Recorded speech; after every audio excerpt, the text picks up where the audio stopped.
Hello everyone, আসসালামু আলাইকুম।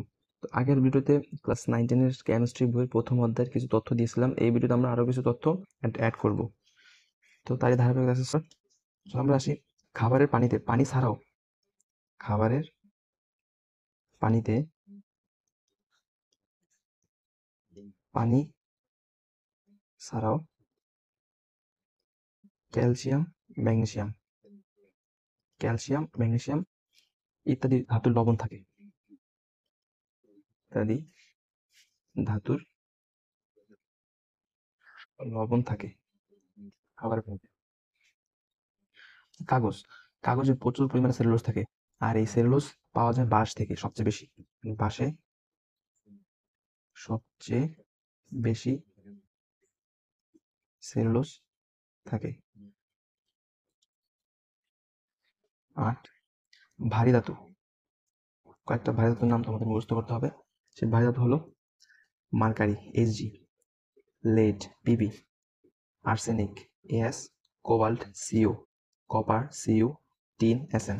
আবার বলতেছি mercury, lead, arsenic, cobalt, copper, tin. এগুলো কিন্তু এমসিকিউতে অনেক আসে। দেন আসি পটাশিয়াম পারম্যাঙ্গানেট KMnO4, এর বর্ণ গোলাপি বর্ণের।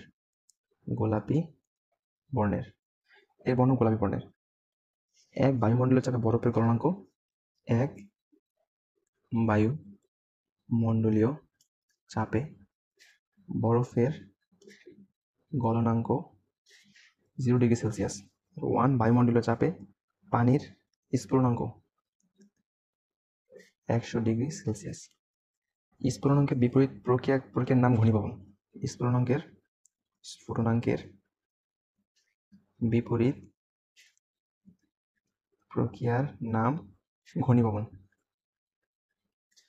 স্ফুটনাঙ্কের ক্ষেত্রে তাপ দিতে হয়, আর ঘনীভবনের ক্ষেত্রে তাপ সরিয়ে ফেলতে হয়। স্ফুটনাঙ্কের ক্ষেত্রে তাপ দিতে হয় আর ঘনীভবনের ক্ষেত্রে তাপ সরিয়ে ফেলতে হয়। এখন আসি আমরা যে রান্নার কাজে যে সিলিন্ডার ব্যবহার করি না, ওই সিলিন্ডারে প্রোপেন ও বিউটেন থাকে। রান্নার কাজে যে সিলিন্ডার ব্যবহার করা হয় ওই সিলিন্ডারে প্রোপেন এবং বিউটেন গ্যাস থাকে। তো এই গ্যাসগুলো উচ্চ চাপে সংকুচিত করে সিলিন্ডারে ভরা হয়। এই প্রোপেন এবং বিউটেনকে উচ্চ চাপে সংকুচিত করে তারপরে সিলিন্ডারে প্রবেশ করা হয়, আর সেই সিলিন্ডার দিয়ে আমরা রান্নার কাজ সম্পন্ন করি। আজকে এই ছিল ভিডিও।